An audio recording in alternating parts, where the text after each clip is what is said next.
Have you ever wondered what's behind those garden gates?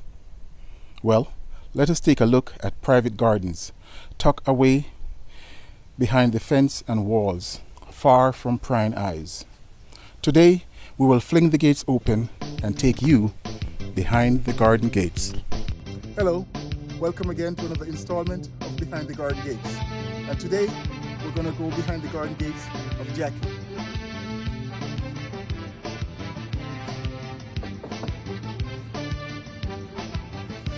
Hi, Jacqueline, how are you? Hi, come on in. Thank you.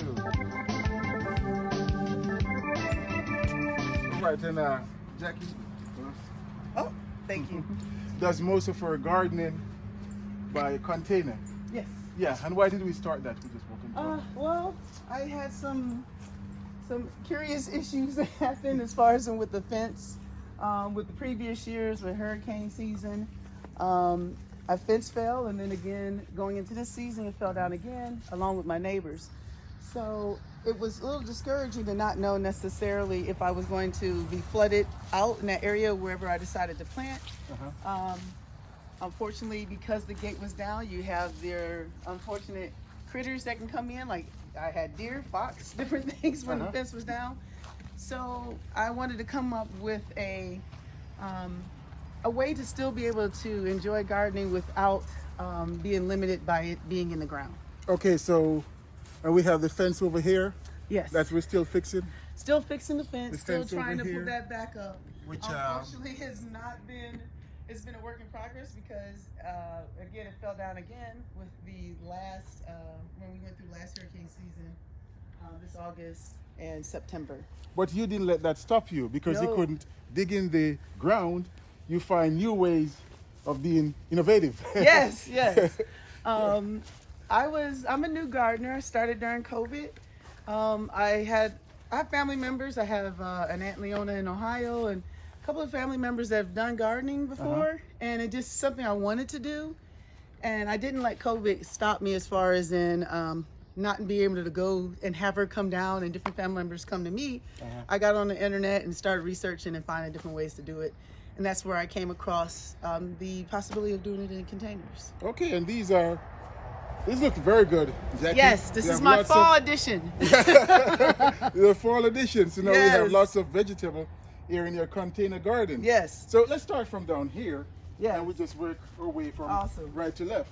So we have some peas. We have peas and scarlet runner beans. And then any basket, anytime I was able to have a hanging basket, at least for my fall, I wanted to do tons of spinach, any spinach, leafy greens like your kale, mustard greens, anything that you can put in a smaller container that you can do that cutting and come again way. It was still going to be beautiful and flow outside the basket, but you can it's still very much able to be, it looks pretty, but you're eating it as well. It Right. wasn't just for the pretty sake. And I love that with baskets, with my hanging basket, that gives me that opportunity.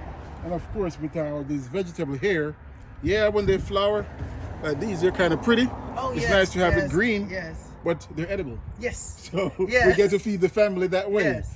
Yes. And my sister just recently had twins, and one of the goals I wanted to have going into this season and moving into spring was I wanted to make baby food for her. Oh, nice. So Okay. my goal is if I can, any space I have, I was going to always try to put something in it with the thoughts that this could be potentially another way to produce baby food. Awesome. And I knew that by 6 months old, we're moving into our March and April, which will be again the spring garden, I would be able to help supplement some of that diet for my sister with the twins. Wow. That was my is goal. Awesome. That is awesome. We have some. These are. That's my broccoli. I have two Broccoli? different kinds. That's a calabrese. Yes. Okay. And the other one. Okay, right here I've started my red onions. So those are my red burgundy onions. We also have broccoli over here, some Detroit red beets, and then my asparagus. Now asparagus, I knew that was going to be a commitment. It takes multiple years for it to really be able to see a decent sized harvest from it. But as you can see, there's two kinds of asparagus. I have the Jersey and then the Mary Washington. This one you can actually And what I love about the buckets is I can definitely move Step around, over without and I actual step over, damaging but anything? also I've been able to kind of move them according to their sun needs. So with the asparagus, you can actually see them coming in pretty nicely. But again, I know this is a plant that has some commitment where it's going to take 2 to 3 years to really see a full harvest. Yeah. But when my fence is back up, these are perennials, so they'll be able to be planted without too much disturbance to the roots, and I can still have a great harvest with that. What I love also is my nephew contributed this. He's 8, and when they left for the end of the school year, the teacher gave them a whole bunch of turnip greens. Now, I knew I couldn't grow those in August, so he was able and excited to put these down, and this is the fruits of his labor for my turnip greens, and we're hopefully going to pull those this weekend. I also have tons of kale and different kinds of lettuces. This is more of my long-standing spinach. So your gardening here is not just you, but the whole family. Yes, the whole Your family. nephews, tied in. your And mom, everybody yes, my contribute. Mom, my siblings, all of them. That's and it's awesome. been It's a great. family affair. I love that. I love that. Yes, and so I have some Brussels sprouts here. Some of the things I actually started planting, and I didn't think I would. It made me open up my taste buds to different different varieties and different vegetables. So I actually like Brussels sprouts again now. Oh, okay, that's awesome. But we have some Swiss chard, which is again another greens option. So my Swiss chard, moving into my mustard greens. And this mustard green is beautiful. Yes, I recently just harvested some, but this is one of the ones I have left. Yep. I have, and then my swimming pool here, I just have to be creative. And so this was a swimming pool of different kinds of cabbage. I have 3 different kinds of cabbage in there. And, well, there's a volunteer butter. Yeah, that's actually lettuce, but it's cool. I love that it's a volunteer jumped in there. I still am going to eat it. So. Of course. And then, we love volunteers. I know. This is my sweet basil, some parsley, and those are things that just kind of came along with the fact that herbs were starting to become scarce during the COVID season, and to be able to have that and dry it really worked nicely for me. Oh, awesome. And you don't just grow them, but you actually use all of them. Yes, Oh, definitely. Man. And it was one of those things, again, it made me start cooking and thinking differently when my cooking. Because you had it and you had no excuse to go ahead and have it fresh versus store-bought. So. Okay, so now that you grow it, you find new ways of actually using it. Yes. So you're forced to come up with new menu, new ways of cooking it and enjoying it and sharing it with the family. Yeah. That is awesome. And I have some dill, so that encouraged me to try to take it to the next level of not just having cucumbers, but now my dill is going to be able to be used to make pickles. So Of course. I love that option to, like you said, move it into the next part of it. Don't Yeah. just be limited by just the first part, which is great to have the leafy parts of it, but now I've always had turnip greens, but now I'm actually going to have the actual turnips. Oh, that's I've awesome. never had turnips before, so it's just, again, it just makes you fall in love with food again in a different way, and appreciate what it is to us, not just how much it nourishes us, but just how much it gives back to us, not just for our stomach and nourishment, but just the beauty of it and being able to put your hands in the earth and experience it. Okay, and also you talk about getting stuff for your sister's baby. So we have any carrots? Yes, Anywhere? I started carrots in Okay. my. These are little bitty carrots in here, and I love the little baskets. Oh, I love that. This did a little Like a heart? and I thought once the greens is come awesome through, already. they'll look really pretty in a heart shape. So I started my lettuce. I know beets are really good for Carrot made of babies, love. so I got that.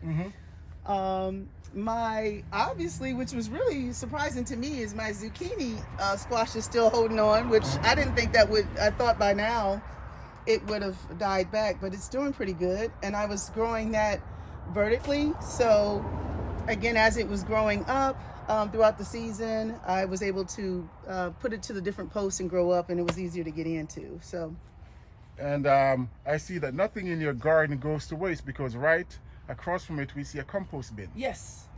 So And what's funny about the compost bin is, again, you just have to be creative. I've learned at my job, there's a lot of coffee drinkers, so I keep the coffee grinds. of course. And it was a partnership with some of my coworkers that would end up, if I'm off on that day, they would save it for me, and I'd bring it and put it into the compost bin. I got my niece and nephews involved in that when we're in the kitchen cooking, making sure again that they don't throw away the scraps of the greens and different things like that. So it's been truly like a blessing, and also just to see how stuff turns around, how just the circle of life of things. It doesn't end just on your plate. It comes back and nourishes the earth, and again completes that cycle of bringing back new life in your plants. That's awesome. That's awesome. And just to recap, Jackie started her garden in the ground, but when her fence got destroyed, then animals came over and started eating it and other critters. Then she realized that she have to make some adjustment. So she used the lemon that life gave her and made lemonade. So she come up with a container garden, and this is just awesome. So with a container garden, you can actually get the right soil for everything. Yes. Because now you're not in the ground, battling battling the clay. Yes. You can get nice soil. It makes gardening easier because you don't have to dig as much. Right, and I can always move it around according to the needs of the sunlight needs and different things of that I've noticed on different plants. I can move it around. So if it's too hot, you can move it in a shady I can put it area. more in a shaded area. And then also too, as it's starting to fruit, I can move those forward to be able to get to those versus other ones that may not be your fruiting plants. I can move those towards the back. Like they don't really need me to touch those every day, so those can go to the back, and I move the other ones that are fruiting forward. How do you prevent like birds from But funny, birds, I kind of, those are one of those things you're gonna have them. So with me doing my succession planting, which I'm always constantly growing new things, the birds would come in sometimes and they poke holes in my tomatoes, and that used to make me sad. But they end up actually helping because they spread the seeds around, and I end up having more tomatoes than I actually could have thought that I would need. So there's different things with that as far as I've learned to kind of know that some of those hassles, or what thought to be hassles, are going to be about, especially with me having trees on my line behind me, they're going to be there.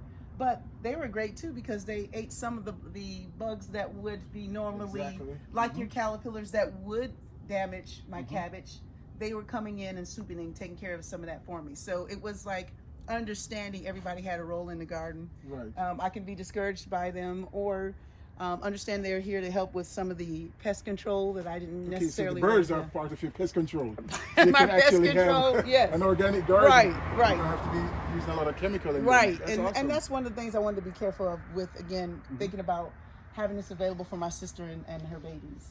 I wanted to do as clean as I could, definitely avoiding any chemicals or anything like that. Like that.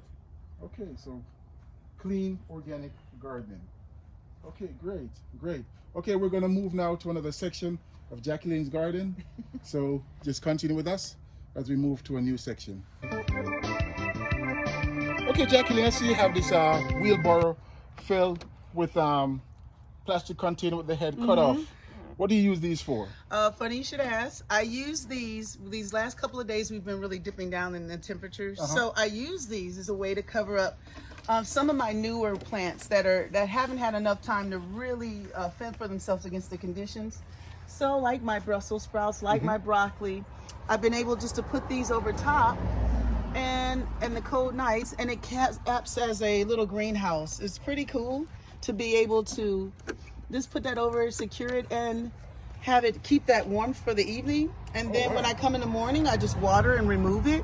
But as you can see, the condensation, it also helps with I don't have to water as much. It's keeping a lot of that moisture in there.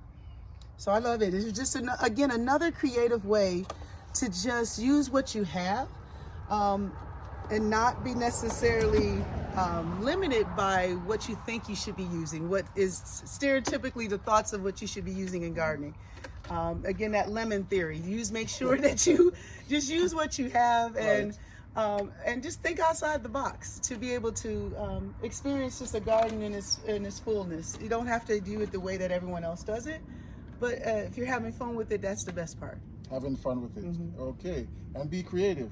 Here we have little containers that can be used as greenhouse. Yes. So when the temperature dips at night, so our vegetables doesn't freeze, we cover them and we can protect our plants. Yes. Now that's very creative. I love that. Again, one of the things I was discouraged with, when the fence came down, and how was this going to limit my options for growing, is I wanted to have a tea garden and have it around a fire pit. Well, as I had to move stuff around to make room as they were working on that, I was able to still keep up the stuff for my tea garden. Like this is lemon balm. So that's going to be great to be able to have into your teas. I have peppermint, and I just love rubbing past them to smell that on your clothes as you walk through the day, the peppermint. Just again, having your teas.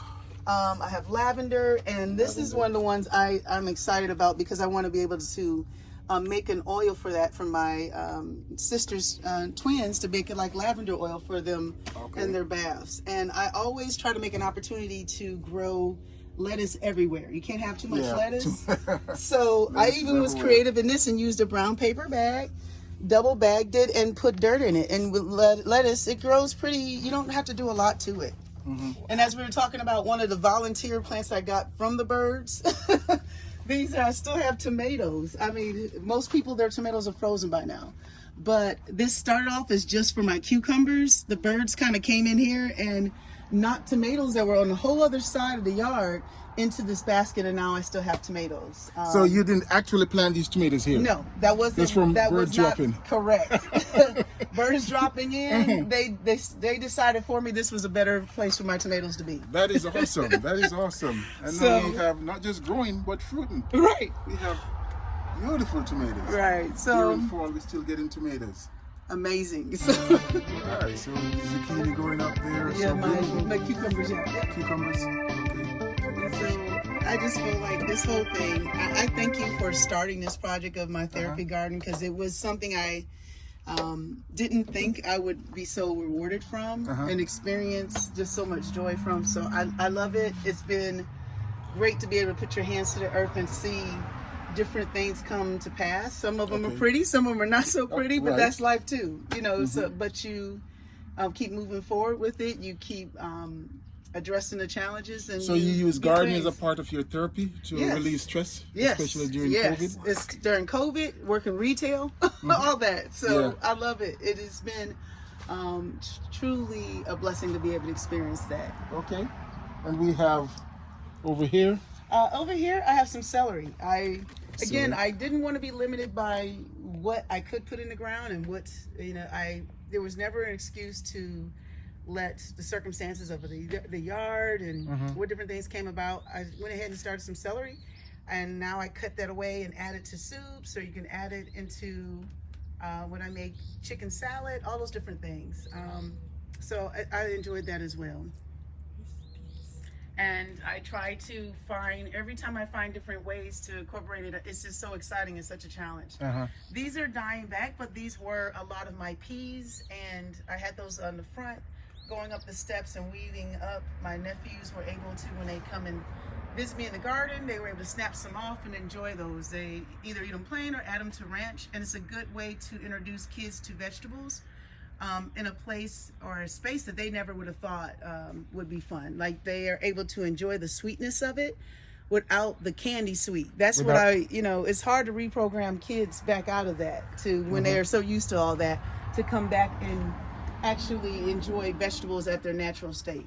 Then we have this coleus right here. Yes. And you let it flower. Yes. So those can attract some of the pollinators. Yes. To come inside the garden. Yes. The bugs. And those are, again, some of the plants you find when you go to Walmart, Home Depot, where they're in their damaged area. You'd be surprised how you can bring those back to life. How those, just with a little love, can really turn out to be something nice. And again, eventually these will, because they are able to grow to such big lengths, I can actually put those in the ground. I can't wait till the fence is finished to be able to experience that. And I know you have a unique way, Jackie, of gardening and of prolonging or lengthening the growing season.